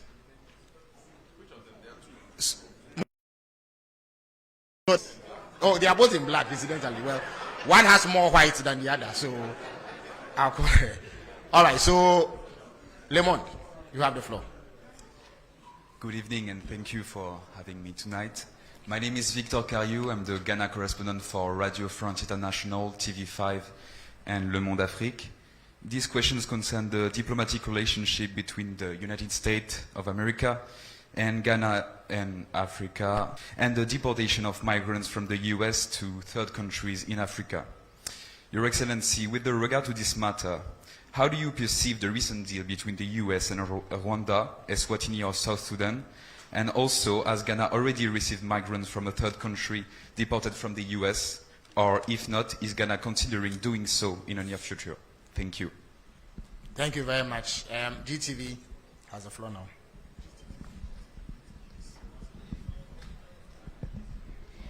Thank you. Good evening, Your Excellency. You announced that the government will remove the minimum capital requirement for foreign investors under a revised Ghana Investment Promotion Sector Act during your visit to Japan. Your Excellency, is the government not removing the protection that shields Ghanaian enterprises by removing the minimum capital requirement? And also the concerns about the Ghanaian traders with the activities of the Nigerian trade partners in the country. There's a request for that part of the GIPC Act to be amended to make it possible for Nigerian and indeed other African traders to move more freely within the space because of ASCFTA. What are your views? Thank you. Thank you very much. Kojo Yangson has the floor now. Thank you. Good evening, Mr. President. My name is Kojo Yangson. I'm the host of the Super Morning Show on Joy. Mr. President, you've already talked about how important it is to safeguard the water bodies and the forest reserves. But over the past 9 months since you became president, the turbidity levels in the water bodies have worsened, according to the Water Resources Commission. Ghana Water Company supports this by saying that they've had to shut down several treatment plants because the water sources are too polluted for them to process. Besides that, we know that there have been increased incursions into forest reserves for Galamsey. We've also heard from your transport minister that we are importing more excavators than ever before, over 200 a day. My question about this is about its effect on the economy. Recently, the finance minister has been touting the work of the Gold Board led by Sami Jemfi for being an anchor to the economy, especially when it comes to stabilizing the city. My question is, does your government know, is your government able to tell the difference between gold from Galamsey and gold from regular concessions when the Gold Board is buying gold from local producers? And could it be, because so much of it comes from Galamsey, could that be the reason why we are seeing some reluctance recently in the fight against Galamsey, in the sense that the IGP's efforts have been stopped and he's brought back his men from the forests? Could this be because? Thank you very much. I think your point is made. So I'll turn to the BBC now. I'm Thomas Nadi from the BBC World Service. Mr. President, during our interview last year ahead of the elections, you mentioned you were going to establish special courts to fast-track the trial of corruption cases. Could you update us on how far you've gone with that? And also, some of the oral cases border on national security, particularly the Edu Boahene one. Do you intend to take them out of court? Thank you. Thank you very much. The lady in a lot of white and black. Good evening, Mr. President. My name is Bernice Abubeidulansa. I'm a broadcast journalist with GH1 Television. In your speech, you mentioned that you are committed to resetting institutions. But there are many Ghanaians watching us tonight who are either on the verge of homelessness or struggling to get money to rent. Not because they don't have money, but because we are not sticking to our rent laws. I just want to ask when your reset agenda will reach the housing sector, particularly for the State Housing Company Limited in putting up real affordable homes for many Ghanaians, and the Rent Control Department in protecting vulnerable Ghanaians? Thank you very much. His Excellency has granted a special dispensation for the lady in less white and more black to ask a question. After her, we will grant yet another dispensation to our friend from the Upper East region who has come all the way. And then Randy Haji of Weasel TV will bring the question session to a close. Please go ahead.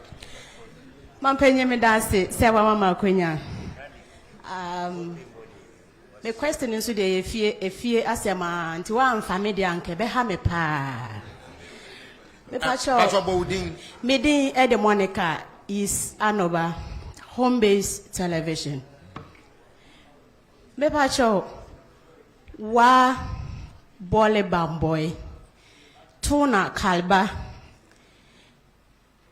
ya kwano enye ese ya che ye bre yetimi di 16 hours don shi dunsia na yendru fie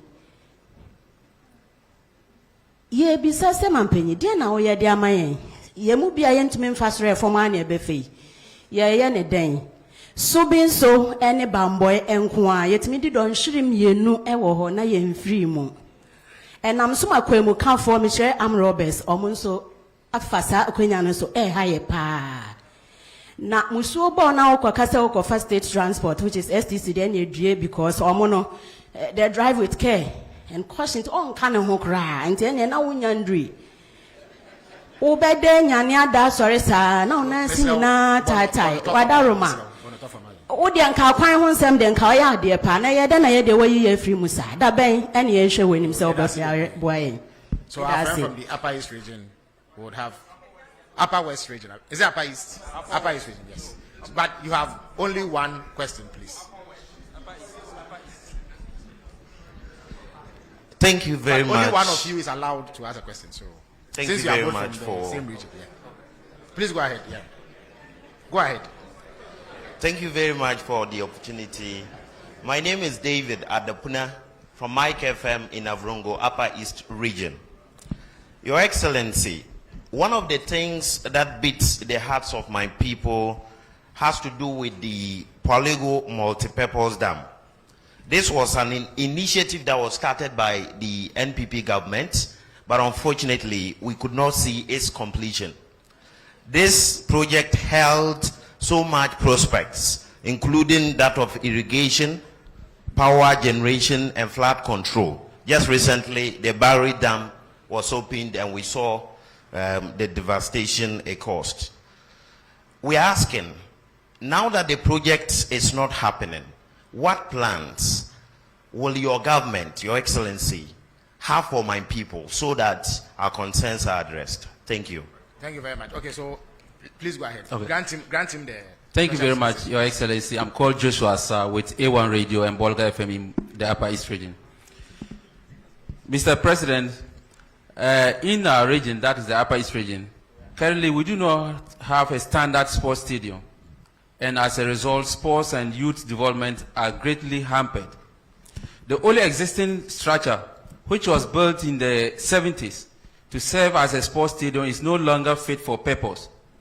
What are the plans of the government to ensure the Upper East region has a modern sports stadium? Recently, we saw a young man who walked from Bolga to the nation's capital to solicit for a sports stadium. I don't know if the president is aware of this. Thank you very much. Thank you very much. So, Randy has the last word.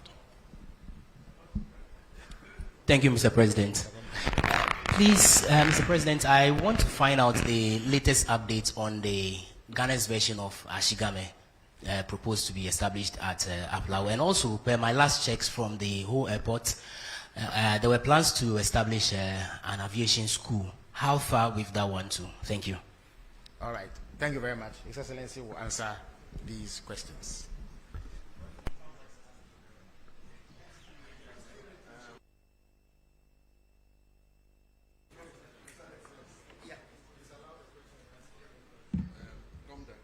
Okay. Okay. Senior A.R. Gomda, the President Senior and Secondary School, has the final word by presidential fiat. Please give him the microphone. Thank you very much. Excellency, your recent directive that 2 persons be investigated for their activities regarding Galamsey went down well with a lot of people. But so far, we haven't had any outcome from it. Can you please tell us what is happening or what is going to happen? Thank you very much indeed. Okay, thank you. All right, thank you very much. Thank you very much. Senior, we used to call him Major in Ghana Secondary School. When I came to Form 1, they were in Form 3, Yeah, and he was, as a very little boy, and he was one of my protectors. He used to protect me from bullying, and that's why I gave him the last.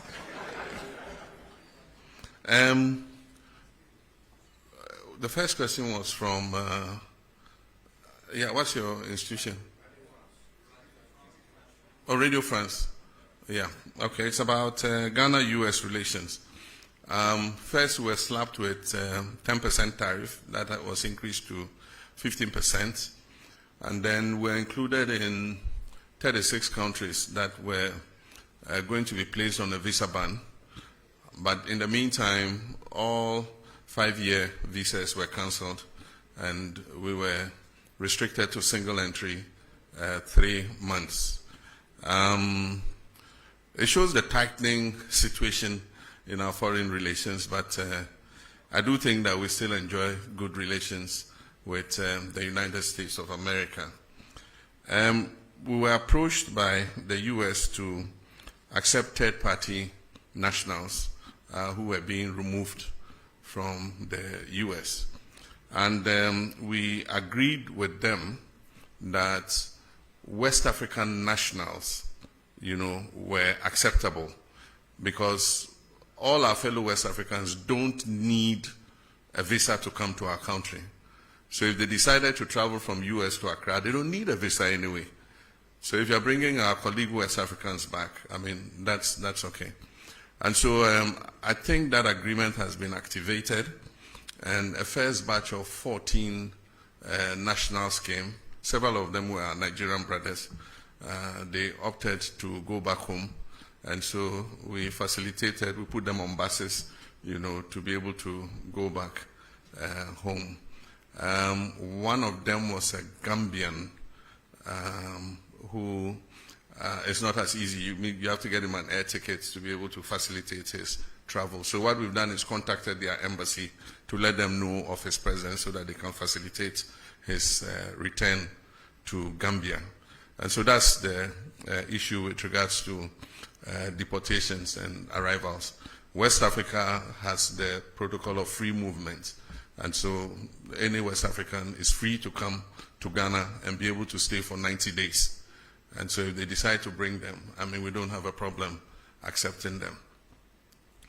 Then with regards to the GIPC Act, we are living in a new environment. We have the ECOWAS Trade Liberalization Scheme. We have the African Continental Free Trade Area that wants us to open our markets to each other. And so the former protective regime is changing. And so we need to review the GIPC Act to be able to take cognizance of that. And aside from that, there's limited foreign direct investment in the whole world. And so you need to place yourself in a position where you're able to attract as much foreign investment as possible. So when you put a barrier of $1 million, there are people who, with $500,000, can open a manufacturing establishment. But because you say he must show $1 million of transferred capital into the country, then you shut out that investor. And that's why, as part of the GIPC review, we're removing the minimum requirement so that anybody who wants to come and set up a business in Ghana to provide employment for our people is welcome to come. But that is different from the issue of the markets. And so there's advocacy that we should review that issue with markets. The current law restricts retail sector to only Ghanaians. And there are people who argue that it's anti-competition and so many other things. But Of course, in most countries, you want to reserve a certain portion of the economy for your people. And so Parliament is going to look at it, and eventually whatever law they pass is what we have to live with. I never expected, or I never deluded myself that the fight against illegal gold mining or Galamsey was going to be an event. I mean, definitely, there's no magic wand. The decay has eaten so much over the last 8 years that it's going to take a lot of work to be able to overcome it. And I didn't expect that in 18 months we would declare victory in the fight. As the livelihoods of about 4 million Ghanaians is on small-scale mining. And so it's going to be a process. It's not going to be an event. But we will not give up. We have a determination to get on top of it. The Gold Board was introduced as part of reforms. And if the Gold Board was not introduced, I mean, those who were taking the profits from the small-scale mining sector were the foreign traders who were taking that money away.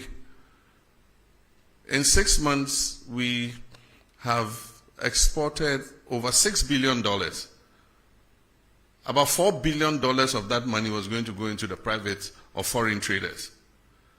And so the first thing is you shut the stable door so that the horse doesn't escape, which is what we've done. So if it's from illegal sources, it's from legal sources. At least it's our land that is being destroyed. So let us get the benefit of it instead of foreign traders. So that's the first thing. But if you go and read the Gold Board law, it has a requirement for tracking and tracing. And as I speak, the Gold Board is working with an organization to put on a track and trace system. And so they're going to see those who have legitimate license requirements so that they can assist them in responsible mining, so that we can buy that gold off them. Once we do tracking and tracing, it's in our interest, because then we can export under LBMA, and we'll get more profit from exporting under LBMA.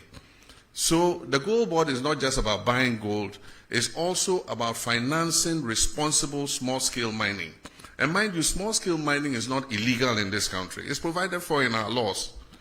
It's just that in many cases, we've not even trained the miners about what responsible mining is. You just see anybody who gets an excavator just goes anywhere and starts digging and washing. But small-scale mining takes place in Australia. It takes place in Canada. And so as I speak, we are organizing a trip for the Small Scale Miners Association to Australia. Australia has given us an invitation to bring them to come and see how small-scale mining is done without destroying the environment. And so that's something we're going to take an advantage of. And the Gold Board is leading, and the Ministry of Lands and Natural Resources are leading that charge. Only recently, our Minister for Lands and Natural Resources came back from Australia. And so we need to train these small-scale miners. The gold is a blessing that God gave us. It's a natural resource that God gave us to make life better for our people. It's just that the way and manner in which we are going about it is causing distraction to the environment. But it is the result of an increase in the gold price. And if you've read widely, you find that the same thing is happening in Peru. It's happening in several other countries because of the heightened gold price. And so for whatever little gold you are able to find, you get more money. Galamsey was not a problem when gold was $2,000 per ounce. But today, gold is pushing $3,600 per ounce. And because of the lack of jobs, jobless growth for several decades, there are a lot of young people who are coming out of school who have no job work to do. And so for them, that is the only livelihood. And so we must not think just about chasing them all over the place without providing alternatives for them. Because the alternative is that they should stay home and starve or go out and do something deviant. And that's why we came up with the cooperative mining concept, for which we recently lost our colleagues. They were going to launch it, the first of its kind in Anglo, because one of the things we said was that we're going to let the big mining companies cede off some of their concessions. Some of them have 400, 500 miles square. And there's gold in some parts of those concessions that they will never mine because the grams per ton of ore is so low. But yet, if you put a small-scale miner there, he can mine it effectively. And so we've discussed with them, and they've all agreed. And so Anglo-Ashanti was the first. They've cut a part of the concession, and that is what Omani and Murtala and Co. are going to launch, cooperative mining, so that we'll move the small-scale miners from the forest reserves where they are causing destruction and settle them on the concessions where the big mining companies have ceded. As I speak, Newmont has demarcated an area for these small-scale miners. And we have asked the big companies to mentor them and supervise them and make sure they do the right thing. So that was going to be an alternative for moving them out of the forest and other places so that they can mine under the supervision of those companies. And that's where our colleagues were going when the helicopter crashed. And so it's a program that we're going to continue so that we can give them an alternative, not just go chase them around without finding something else for them to do. And so that's something we're working on. With regards to excavators, we're enforcing the law that you must get the permits before the excavator is put on a ship. That is what the law has been, but it was not followed. And so they let the excavator land before they come and ask the Ministry of Transport for a permit. And so we've informed all the dealers that you cannot load an excavator onto a ship until you have gotten a permit. In the meantime, a lot of excavators have arrived at the port. And recently, somebody said they were being released at midnight to their owners and things. That's not true. What happens was there were so many that they had occupied a huge area of the port and congested the port. And so we found the land near Shire Hills, near the military installation. And the Field Engineers Regiment and others have been given charge to move the excavators from the port to that area so that they can free up space in the port. And they do that in the night because of traffic in the daytime. So in the night, they have the payloaders moving the excavators out of the port to the designated areas where they are supposed to be held. And before any of those excavators is released, they must be tracked, they must have a tracker on them, they must be registered by the owner of the excavator, and we must know the purpose for which the excavator has been imported. Because the construction industry also imports excavators, and so you cannot put a blanket ban on importation of excavators just because you think that every excavator is going to go into the illegal mining industry. Even the big mining companies that have licenses import excavators. And so we want to know who is importing the excavators, who it is going to. We want to be able to put a tracker on it and be able to trace that excavator wherever it is in the country. We called off the IGP's anti-Galamsey task force because they are supposed to coordinate with NHIS, that is the National Anti-Illegal Mining Operations Secretariat. Unfortunately, they were not doing that. So every little commander in any this thing gets up, Galamsey phobia, they can't tell who is licensed, they can't tell who is not licensed. And so it was just like an attack on the whole small-scale mining industry. And so what we said was they should freeze their action, they should synchronize it with the National Anti-Galamsey Operational Secretariat so that they can be directed exactly to where to go in terms of the anti-Galamsey fight. While we're fighting Galamsey, it doesn't mean that it's a free-for-all for everybody to get up. Anybody gets up, puts on a helmet, puts on a jacket, and says, I'm anti-Galamsey. They say, we're not looking for chaos. We're looking to do it, in a scientific manner so that we do not hurt the whole of the small-scale mining industry. We talked about special courts for anti-corruption. I actually said we'll speak with the Chief Justice and see if they can create special courts for prosecuting people who are flagged in the Auditor General's report. And so that is something the Attorney General is pursuing. because every year we see Auditor General's report, it goes before the Public Accounts Commission, they say this person diverted this person misappropriated this and that, and yet no action is taken. And so Ghanaians have been saying, so what's the use of the Auditor General's report? And so we're asking the Chief Justice, can you create special courts which can fast-track action on the Auditor General's report? So people who are determined to be criminally liable after the Public Accounts Committee has sat can be put before those courts so that they are sanctioned to create a deterrent so that other people do not do the same thing that they have done. Very good question on rent and homelessness, and I'm happy to give you the microphone to ask it. The biggest expenditure in any Ghanaian's budget is rent. And even though we have laws, enforcing them has been difficult. The rent law says that a landlord cannot charge more than 6 months.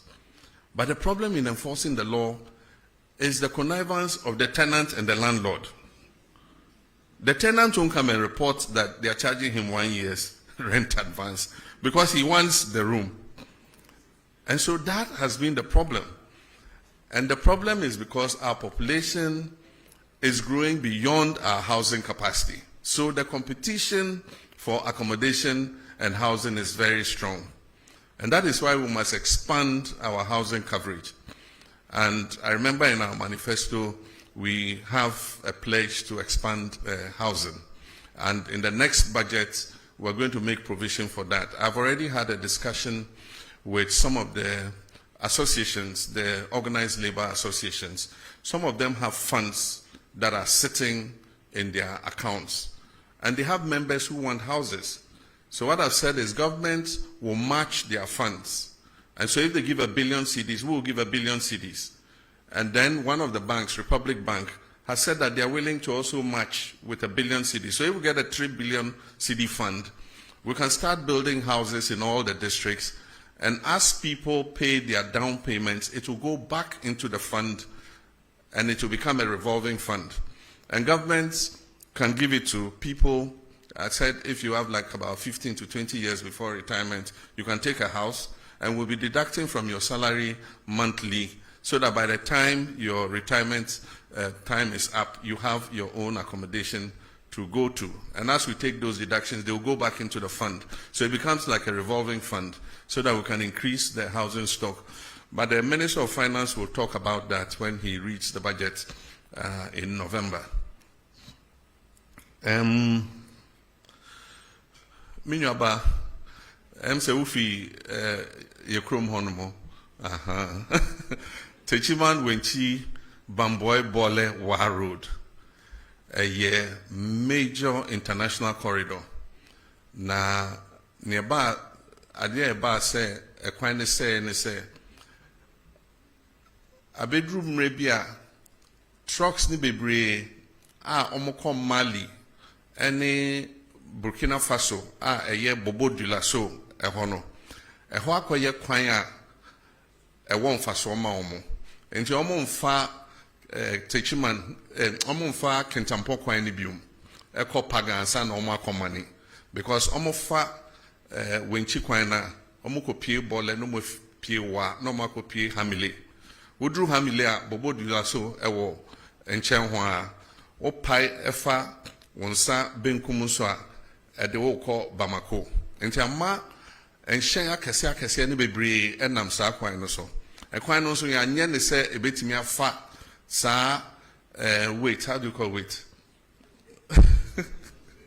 And ya nye ekwan no se ne befa sa enyoma na omofa no emu odu aha enti ama kwan na se kra enti yese obia hokuru nsuo eba na na emu meboa ho na me sumi fi nti ye big push no ma shada de akoshe big push no mo enti nyame adom enche kra obehu se contractor egu so den na afi akachom se omo ye kwan na omo nye no senia trucks e fa so no emma ne nse biom because afi ehu se eho e no omo pefa enti ye kwan no ne nye ne yie se na be ya omo fa so mpo a ekwan no beche amaye na omo ye no so se bole ye mikrom nti me se contractor ne no Bole Town roads on kai na onsiesie ho emame nti eyadea enchebia obehu se baso Palugu multipurpose dam, we are rescoping the project, and so currently the contract was awarded to Sino Hydro, but it was supposed to be funded from Government of Ghana sources. Government of Ghana didn't have the money, and so the contract was not executed. And so we are rescoping it. It means we have to do an appraisal of what the costing will be again. And what we intend is to, if possible, finance it under the big push. The last time it was to cost about $900 and something million, almost $1 billion. And $1 billion today is about 11 point something, almost 12. So that would be about 12 billion cedis. This year, the total budget for Big Push was 14 billion. Next year, the total budget is 30 billion. And so we'll see how we can accommodate it in phases, because it has two phases, phase 1 and phase 2. Maybe we might not be able to do the two phases immediately, but we can start with phase 1, which is the electricity production, and then phase 2 is the flood control and irrigation. And so we're rescoping it, and you'll soon hear something about it. With regards to stadia, we promised to build stadia in all the new regions and the regions that don't have modern stadia. So as I speak, the Ministry of Sports and Recreation is doing the design and the costing for the new stadia. And Upper East is one of the regions that has been captured to receive a new sports stadium. That also is under the big push. What we're doing is Takwa Goldfields built a stadium, a standard stadium for their football activities. And I was surprised to learn it cost about $13 million. When government of Ghana has built stadia, it costs hundreds of millions of dollars. But for those of you who have gone to Takwa and see their stadium, it's a standard stadium. And I think it takes about 5,000 or more, or is it 10,000 people? And so if they could build it for 13 million, government too should be able to do same. So we've asked them to find out the architects, the designers, and everybody who did that stadium so that we can replicate it in our other regions that don't have a stadium. And then finally, Ashigami, we've got the money. China is giving us money for the Aflao market. The land has been acquired, and designs are being worked on, and soon a contractor will be appointed to build the markets. And so that promise is on track. Aviation school at Ho Airport, Togbi Afede is leading the charge. The current status is that the land has been allocated, and currently surveyors are on the land marking out the demarcation for the aviation school. We're also trying to attract an MRO. MRO is Maintenance Repair Organization. And so we want to use Ho Airport as the center for maintaining aircrafts. There are a lot of aircrafts in Nigeria and other places that if we have a good MRO in Ho, we'll just fly the short distance and come and service their aircrafts there. And so we're working on that. The last question was about the referral of two of our executives to IOCO to investigate allegations of involvement in illegal mining. That investigation is active. Some allegations were made, and IOCO is investigating whether there was any substance to the allegation. As and when they conclude that investigation, they'll give us a report, and we'll determine what should be done. So that's it. I think I've answered all the questions so far. I thank you very much for your attendance, and this is the first in several such encounters. I'll make myself available as regularly as possible to answer any questions that you might pose on behalf of the general public. Thank you very much. Thank you very much, Your Excellency. I was actually billed to give a vote of thanks, but it would appear that you have done it at presidential level. So I'll proceed to thank all of you and indicate that we'll draw the curtains down on this program at this juncture. But before we do that, we'll all stand for the national anthem, after which His Excellency will depart.